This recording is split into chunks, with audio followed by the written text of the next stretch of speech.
جو گزشتہ آسمانی کتب کا مطالعہ کرتے رہتے تھے تاکہ ان سے اس سلسلے میں مشورہ اور رہنمائی لی جائے۔ انہوں نے یہ واقعہ سنتے ہی کہا، اللہ کی قسم تم اس امت کے نبی ہو۔ یہ وہی فرشتہ تھا جو حضرت موسیٰ علیہ السلام کے پاس آیا تھا۔ دیکھنا ایک وقت آئے گا کہ تمہاری قوم تمہیں جھٹلا کر تنگ کر کے اس شہر سے نکال دے گی۔ حضور صلی اللہ علیہ وسلم یہ سن کر بڑے حیران ہوئے کہ قریش جو مجھے صادق و امین کہتے ہیں میرے ساتھ یہ سلوک بھی کر سکتے ہیں۔ آپ علیہ السلام نے تعجب سے پوچھا، یہ لوگ مجھے نکالیں گے؟ ورقہ نے کہا کہ ہاں، جب بھی کوئی نبی ایسا پیغام لے کر آیا ہے اس کی قوم نے اس سے دشمنی کی۔ اگر میری زندگی میں وہ وقت آیا تو میں آپ کی ضرور مدد کروں گا۔ اس واقعے کے بعد ایک مدت تک فرشتہ دوبارہ وحی لے کر نہیں آیا۔ اس دوران حضور اکرم صلی اللہ علیہ وسلم پریشانی اور اضطراب کے عالم میں مکے کی وادیوں اور پہاڑیوں میں گھومتے رہتے، کسی پل چین نہ آتا۔ خدا آپ سے کیا چاہتا ہے، یہ عظیم ذمہ داری کس طرح نبھانی ہے، کچھ معلوم نہیں تھا۔ اس حیرت و تشویش کی حالت میں کبھی کبھی ایک غیبی آواز آتی، بے شک آپ سچے رسول ہیں، تب آپ کو کچھ تسلی ملتی۔ آخرکار یہ آیت نازل ہوئی، یا ایھا المدثر قم فانذر وربک فکبر، اے چادر اوڑھنے والے اٹھو اور خبردار کرو اور اپنے رب کی بڑائی بیان کرو۔ یہ حضور صلی اللہ علیہ وسلم کو دین کی دعوت دینے کا واضح حکم تھا۔ اب آپ کو کام کا لاہیہ عمل مل گیا تھا۔ حضور اکرم صلی اللہ علیہ وسلم نے بلا تاخیر دعوت کا عظیم فریضہ انجام دینے کا آغاز کر دیا، اور ابتدا اپنے گھر اور اپنی اہلیہ سے کی۔ حضرت خدیجۃ الکبریٰ رضی اللہ تعالی عنہا نے سب سے پہلے اس سچے دین کو قبول کیا۔ حضرت علی رضی اللہ تعالی عنہ بھی، جو اس وقت 10 سال کے تھے، فوراً اسلام لے آئے۔ حضرت زید بن حارثہ رضی اللہ تعالی عنہ بھی بلا تردد مشرف بالاسلام ہو گئے۔ یہ تینوں تو گھر کے افراد تھے۔ باہر ملنے جلنے والوں میں حضور اکرم صلی اللہ علیہ وسلم کے دوست سیدنا ابو بکر بن ابو قحافہ رضی اللہ تعالی عنہ نے آپ کی دعوت پر سب سے پہلے لبیک کہا۔ بالغ مردوں میں وہ پہلے مسلمان تھے۔ وہ خود بھی ایک معزز حیثیت کے مالک تھے، اس لیے انہوں نے اپنے واقف کاروں کو اسلام کی دعوت دینا شروع کر دی۔ اسلام کی یہ ابتدائی دعوت صرف لا الہ الا اللہ محمد الرسول اللہ کے اقرار پر مشتمل تھی۔ توحید و رسالت وہ بنیادی پیغام تھا جس سے اس عظیم دعوت کی ابتدا ہوئی۔ لا الہ الا اللہ کا مطلب تھا کائنات کی تمام چیزوں کا خالق اللہ ہے، تمام امور کا مالک اللہ ہے۔ کامیابی اور ناکامی، بیماری اور شفا، زندگی اور موت، ہر چیز اس کے قبضے میں ہے۔ سب کچھ اس کے حکم سے ہوتا ہے۔ اس کے حکم اور اجازت کے بغیر مخلوق کچھ نہیں کر سکتی۔ بتوں اور ان سے منسوب دیوی دیوتاؤں کے پاس کوئی اختیار نہیں۔ سب کچھ کرنے والی با اختیار ذات صرف اللہ کی ہے، اس لیے عبادت بھی اسی کی ہونی چاہیے۔ محمد الرسول اللہ صلی اللہ علیہ وسلم کا مطلب تھا کہ محمد اللہ کے آخری رسول ہیں۔ ان کی بتائی ہوئی تمام باتوں پر اعتماد کرنا ضروری ہے۔ انہی کی پیروی میں دنیا اور آخرت کی کامیابی ہے۔ ان کی تعلیمات کی مخالفت میں دونوں جہاں کا خسارہ ہے۔ چونکہ مکے کے مشرکانہ ماحول میں یہ ایک نامانوسی آواز تھی اور قریش کے سرداروں کی طرف سے شدید مزاحمت کا اندیشہ تھا، اس لیے ابتدا میں دعوت کا کام خفیہ طور پر کیا گیا۔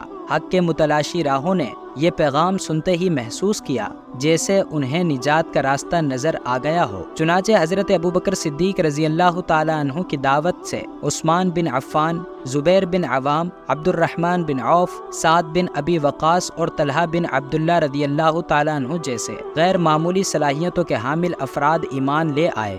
دعوت میں کسی قبیلے یا خاندان کی تخصیص نہیں تھی، بلکہ ہر اس شخص کو دعوت دی جا رہی تھی جس میں حق کو قبول کرنے کے آثار نظر آتے رہتے تھے۔ حضور اکرم صلی اللہ علیہ وسلم کی حکمت عملی یہ تھی کہ متشدد اور متعصب لوگ چاہے قریبی رشتہ دار ہی کیوں نہ ہو، انہیں دعوت کی سنگھن بھی نہ ملنے پائے۔ رسول اکرم صلی اللہ علیہ وسلم اور مشرف بالاسلام ہونے والے تمام لوگ اس احتیاط کو پوری طرح ملحوظ رکھتے تھے۔ چونکہ ابو لہب چچا ہونے کے باوجود متعصب اور متشدد مزاج مشرک تھا، اس لیے اسے بھی لا علم رکھا گیا۔ اس سے حضور صلی اللہ علیہ وسلم کی تدبر اور دانش مندی اور منصوبہ بندی کی صلاحیتوں کا اندازہ لگایا جا سکتا ہے۔ بنو ہاشم کے بڑوں میں سے صرف حضور اکرم صلی اللہ علیہ وسلم کے چچا ابو طالب اس دعوت سے آگاہ تھے، مگر انہیں بھی یہ علم یوں ہوا تھا کہ انہوں نے اتفاقی طور پر حضور اکرم صلی اللہ علیہ وسلم اور حضرت علی رضی اللہ تعالیٰ عنہ کو ایک گھاٹی میں چھپ کر نماز ادا کرتے ہوئے دیکھ لیا تھا۔ وہ ایمان نہ لانے کے باوجود حضور اکرم صلی اللہ علیہ وسلم کے حامی تھے۔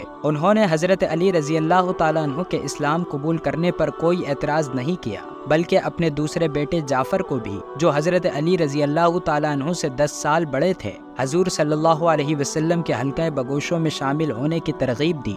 یوں حضرت جعفر رضی اللہ تعالیٰ عنہ بھی السابق الاولین یعنی ابتدائی اسلام لانے والوں میں شامل ہو گئے۔ حضرت عباس کو بھی اس دعوت کا علم ہو گیا تھا۔ انہوں نے اس دعوت پر لبیک تو نہ کہا مگر مخالفت بھی نہ کی، بلکہ جہاں تک ممکن ہوا وہ رسول اللہ صلی اللہ علیہ وسلم کے ساتھیوں کی پشت پناہی کرتے رہے۔ آہستہ آہستہ قریش کے کئی سرداروں کو توحید کے اس پیغام کا پتہ چل گیا جو ان کے بتوں کی مخالفت پر مشتمل تھا، مگر رسول اللہ صلی اللہ علیہ وسلم کی دعوت یوں چپکے جا رہی تھی کہ کوئی اشتعال کا موقع پیدا نہیں ہو رہا تھا۔ مسلم اور مشرک کہیں بھی آمنے سامنے ایک ساتھ نہیں آتے تھے۔ سرداران قریش کے خاموش رہنے کا ایک سبب بنو ہاشم کا احترام بھی تھا۔ اس کے علاوہ اندر ہی اندر وہ یہ سمجھتے تھے کہ یہ پیغام چند کمزور لوگوں تک محدود رہے گا اور پھر خود بخود مٹ جائے گا۔ مکہ کعبۃ اللہ کی وجہ سے مرجع خلائق تھا، جہاں بیرونی زائرین کی آمد و رفت رہتی تھی۔ ان مسافروں کو بھی حسب موقع دعوت دینے کا کام شروع کر دیا گیا۔